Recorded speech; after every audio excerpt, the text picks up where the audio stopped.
This is a Twinkie. Twinkies are afraid of hiccups because they know the deadly secret of hiccups. But it's a secret, so we don't know. Twinkies don't move around that much because the world moves for them. Twinkies are entirely made of fur. If you shake the Twinkie, there would be nothing left. That is not a good thing.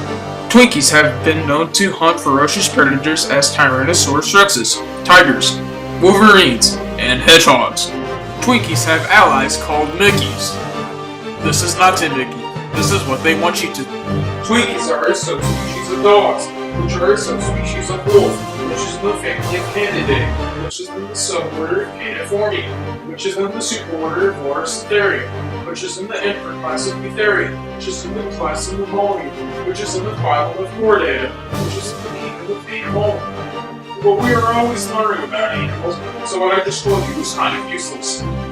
Twinkies are very kind. That is only because in the animal kingdom, animals are so afraid of their strength that they do everything for them.